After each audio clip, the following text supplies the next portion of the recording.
Salam sejahtera bagi kita semua. Senang sekali dapat bertemu kembali di channel Bro Semesta bersama saya, Pastor Charles Sebastian. Di samping saya, seperti saudara-saudari melihat, ada Pastor Paskalis Pasaribu.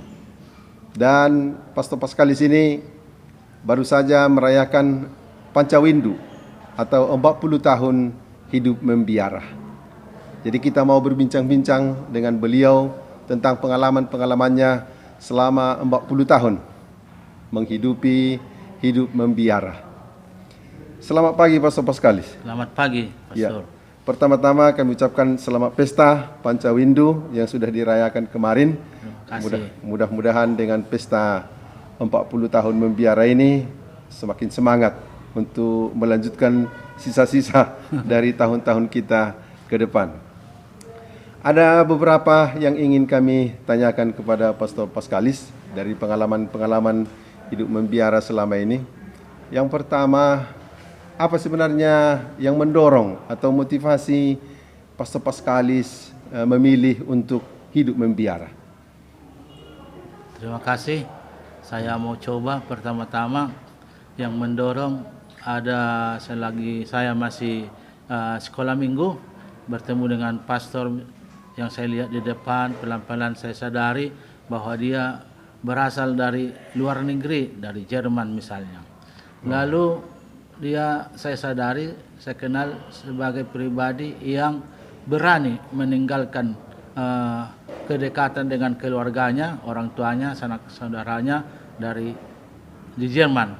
Lalu kemudian saya sadari bahwa dia berani meninggalkan kekayaan-kekayaan yang ada di sana, datang untuk melayani kami di stasi itu.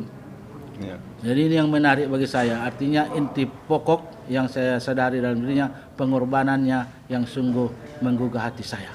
Oh, jadi pengalaman melihat para misionaris yang datang dari jauh dan dilihat pengorbanan mereka datang ke daerah kita ini mendorong Pastor Paskalis untuk ingin juga seperti dia. Seperti itu.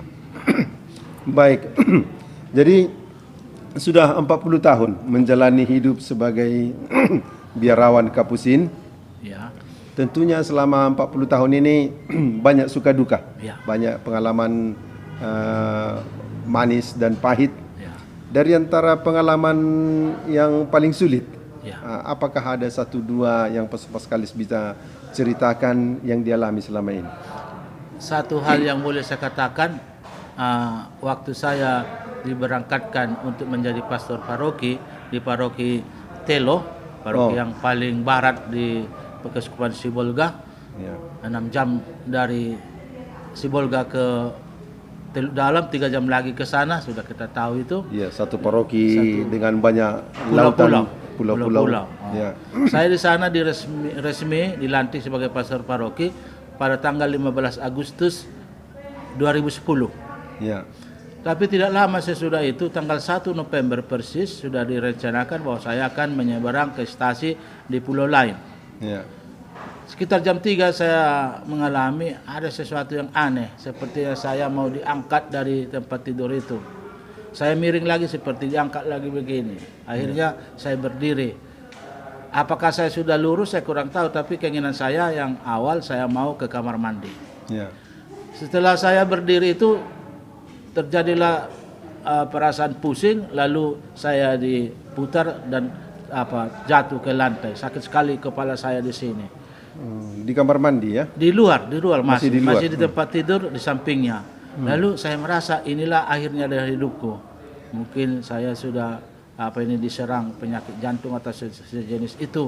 Lalu saya berusaha untuk bangun, tidak bisa.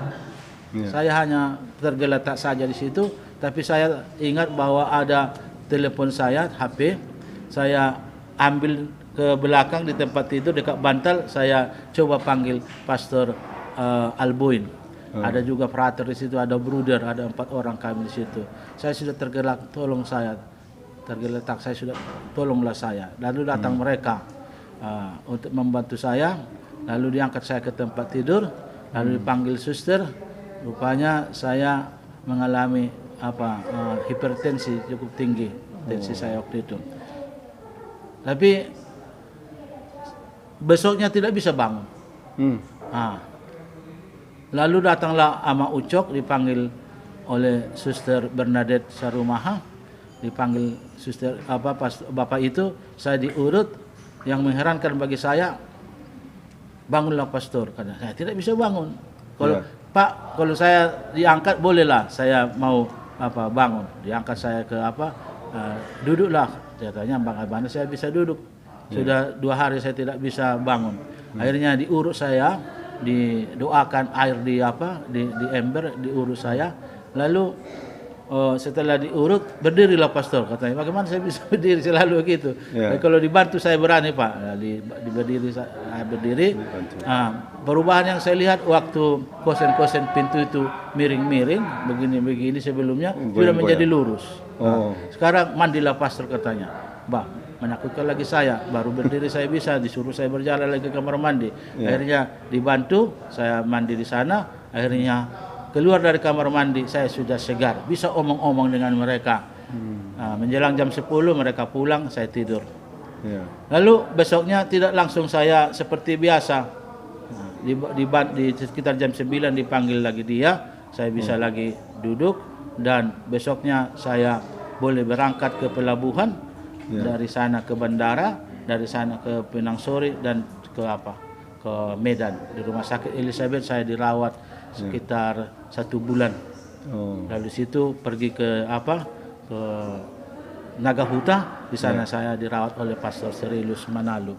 Dari situ saya pelan-pelan bisa segar kembali. Akhirnya bulan Juni saya dipindahkan ke Lahewa. Jadi maksud saya tadi, ini sebagai hal yang yang sulit, karena saya punya cita-cita untuk melanjutkan karya sebagai pastor paroki, tapi saya menjadi stroke, sakit. Artinya pengalaman sakit yang cukup berat ya? Iya, menggagalkan. Menggagalkan Kita katakanlah SK yang kita terima hanya 3,5 bulan. Hanya 3. Baik, Pastor Paskalis, dari antara yang membahagiakan atau yang sangat menggembirakan, adakah pengalaman yang bisa dibagikan? Saya pertama-tama secara umum saya merasa seperti dimanjakan oleh Tuhan. Dalam arti kalau saya katakan dimanjakan, seperti saya mempersalahkan Tuhan, tidak, hanya perasaan saya seperti itu. Mengapa? Karena berbagai jenis pekerjaan kepada saya, misalnya soal jenis tempat, saya merasa bahagia di Pulau Nias. Mulai tahun 88 saya di sana. 92 pergi ke Sibolga. Saya melanjutkan sebagai formator untuk postulat. Lalu sesudah itu dari Nias, dari Sibolga saya pindah lagi ke Nias tahun 94, 97. Selalu merasa bahagia saya. Lalu selain dari kita katakanlah pastor paroki di Pulau Nias, saya 97 diberangkatkan ke Parapat, ke Novisiat untuk ikut menjadi formator di sana. Selama 3 tahun saya merasa bahagia di situ. Tidak ada sesuatu yang rasanya sampai katakanlah menggelisahkan hati yang luar biasa. Tidak ada. Atau sakit, tidak ada. Sesudah itu tahun 2000 saya dipindahkan ke Flores, suatu daerah yang baru bagi saya. Di sana pun saya diterima dengan baik, saya merasa senang karena diterima. Jadi saya melihat kebaikan Tuhan itu saya alami selain dari melalui persaudaraan, juga melalui umatnya. Ada satu cerita yang berkesan bagi saya. Dari pusat paroki ke atas ada stasi kira-kira 3,5 kilo di Flores ini, di paroki Dondo persisnya ya. Lalu saya ke sana dengan jalan kaki kadang-kadang, tapi juga dengan sepeda motor. Lalu pernah berjumpa saya dengan seorang bapak yang sudah punya kerja di ND. Bapak itu menasihati saya, "Pater," katanya, "kalau Pater ke sana jangan bebas makan-makan di rumah umat," katanya. Seperti Bapak itu menasihati saya karena bisa kemungkinan ada umat yang membuat makanan yang tidak biar lo dimakan, kira-kira begitu. Nah, tapi saya jawab Bapak itu, Pak, sudah 2 tahun saya lebih di sini.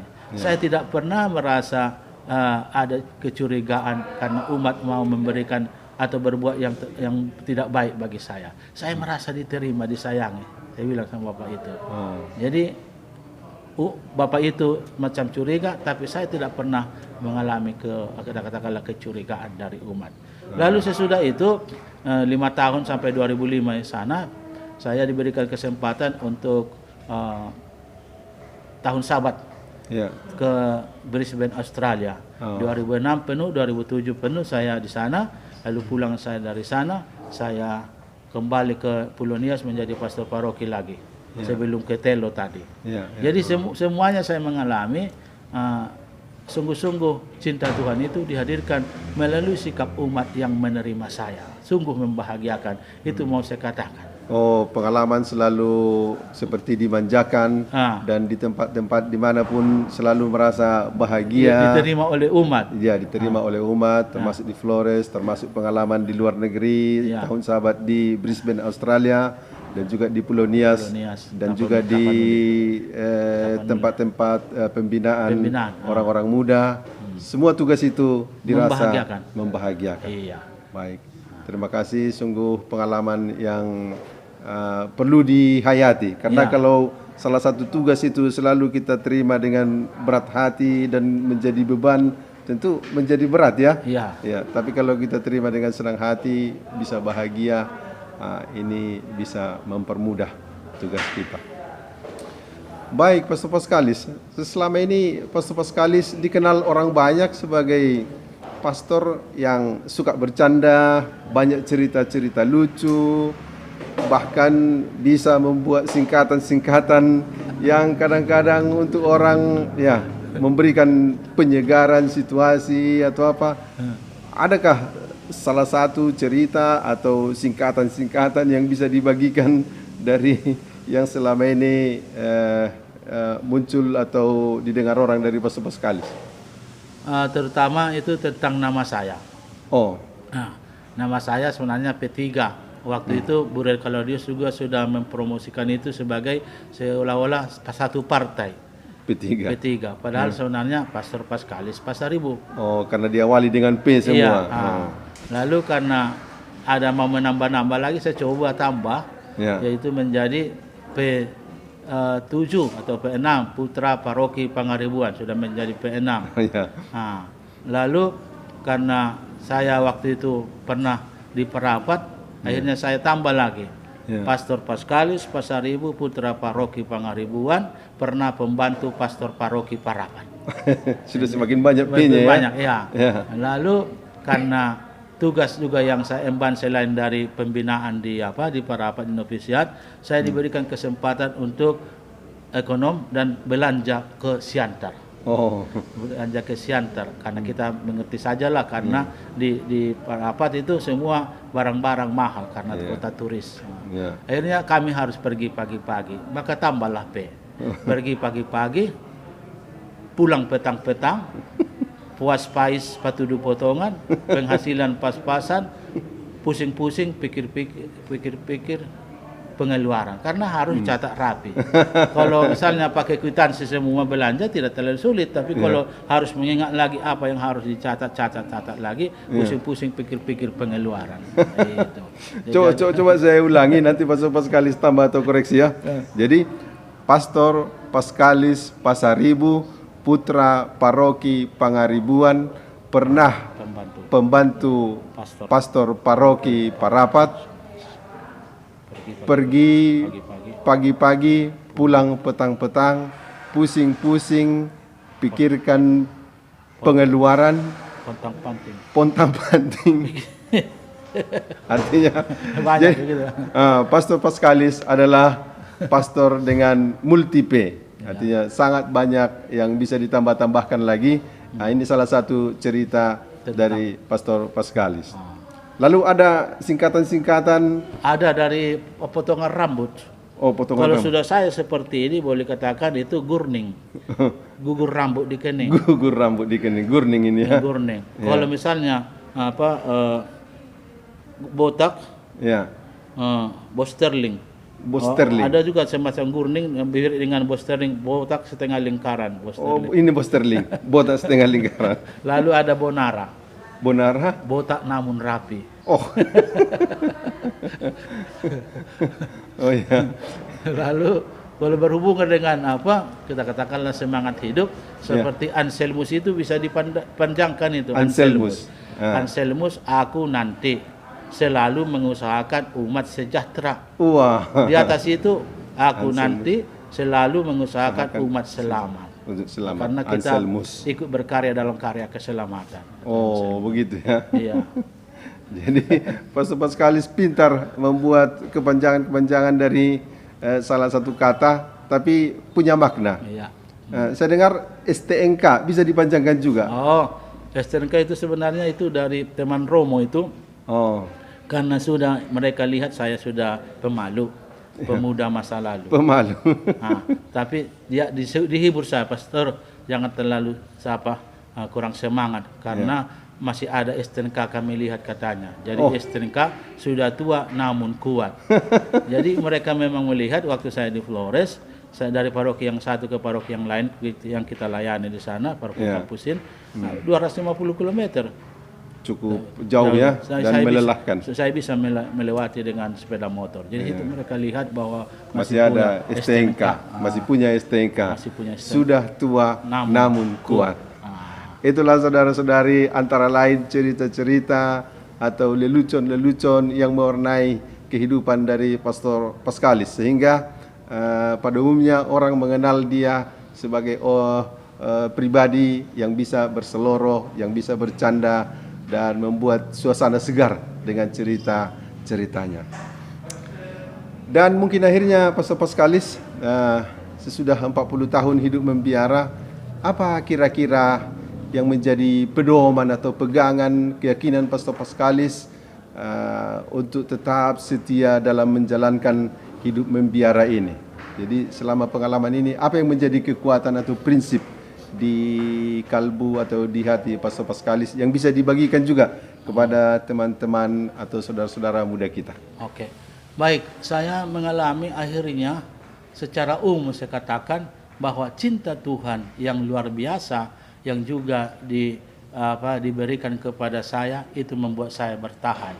Cinta itu tidak dijatuhkan dari langit, tapi disampaikan lewat ciptaannya juga. Selain dari alam semesta yang indah, saya mengalami dari keluarga terutama sebelum saya masuk seminari. Saya sudah katakan bahwa kami bukan keluarga yang hebat, kami keluarga sederhana, tapi saya mengalami bahwa cinta antara bapak dan mama sungguh merupakan membuat kami damai. Tidak pernah kami lihat bertengkar bapak dan mama saling pukul, tidak pernah ada seperti itu. Dan saya katakan bahwa mama kami tidak sekolah, hanya sekolah buta huruf. Tapi bahwa di dalam dirinya diberikan rahmat oleh Tuhan sehingga apa yang sungguh sulit kita bayangkan bisa diembannya. Apa itu? Mama kami 12 kali dia mengandung dan melahirkan. Oh, 12 orang bersaudara. Jadi yang memang yang sampai dewasa hidup ada 8 orang. 8. Dan itu bisa sehat-sehat didampingi oleh mama yang sederhana, pendidikan sederhana. Luar biasa saya lihat kebaikan Tuhan. Bukan mama itu yang hebat, tapi Tuhan yang bermurah hati memberikan kekuatan kepada dia. Bapak kami juga tidak tinggi sekolah.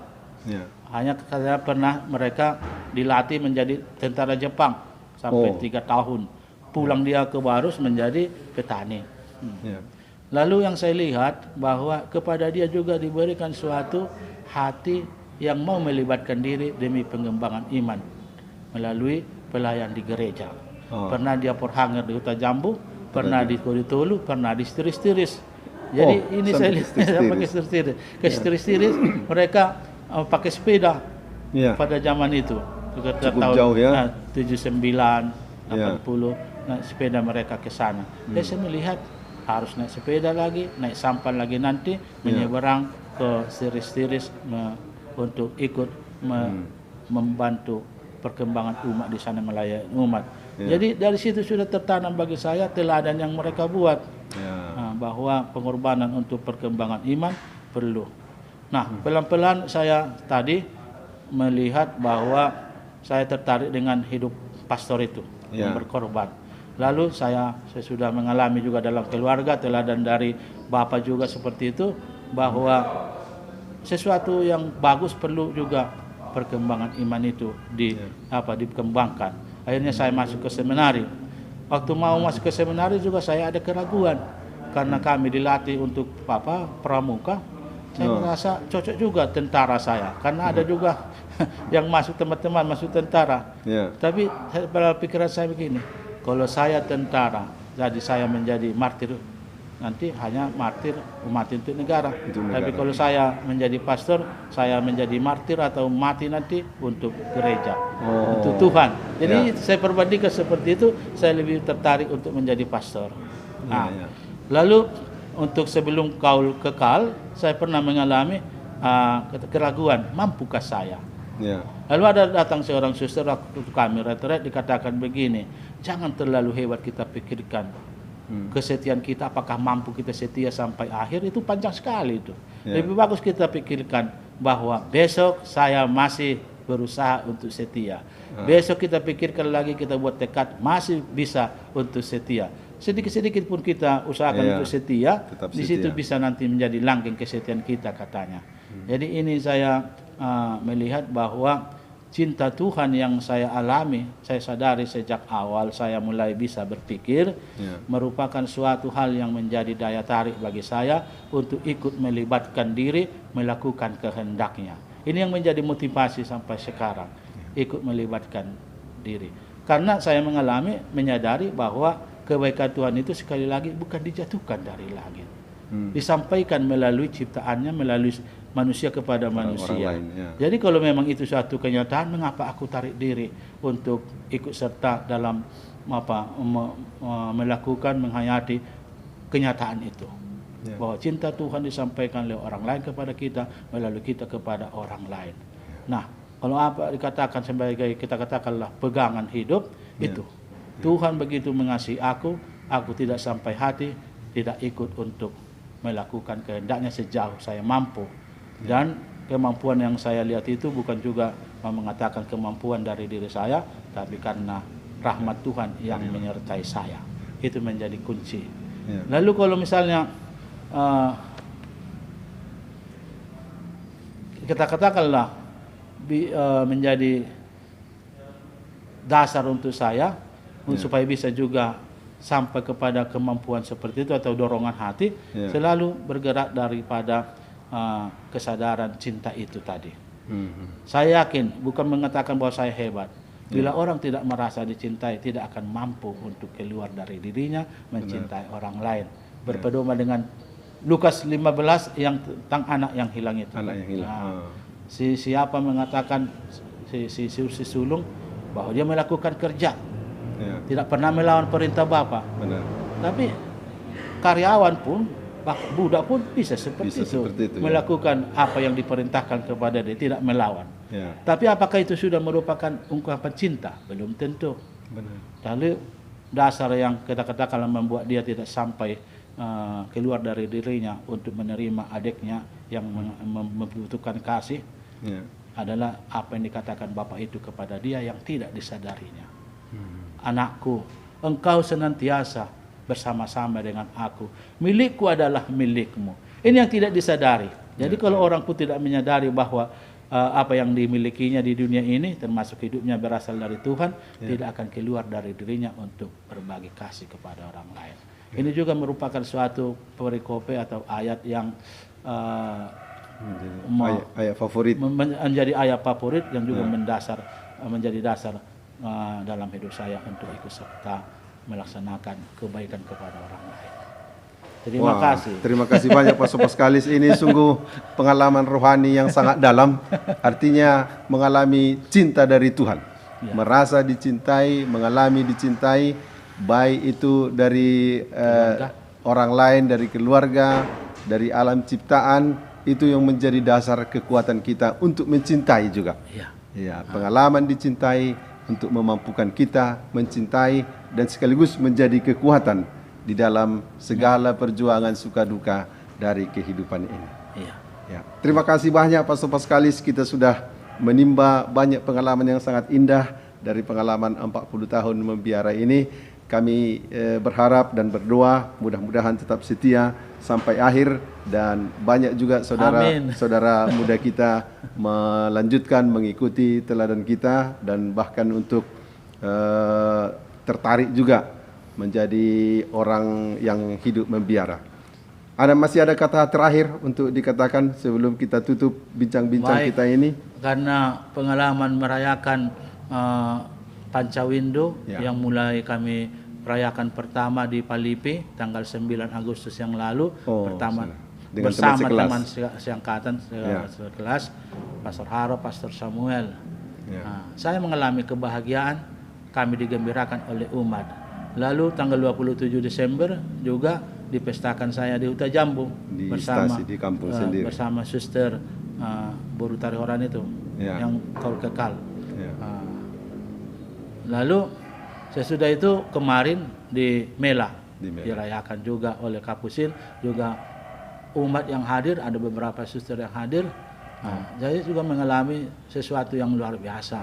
Kebaikan Tuhan itu saya dibahagiakan bersama kehadiran mereka. Juga pemberian-pemberian mereka sebagai tanda juga kegembiraan mereka.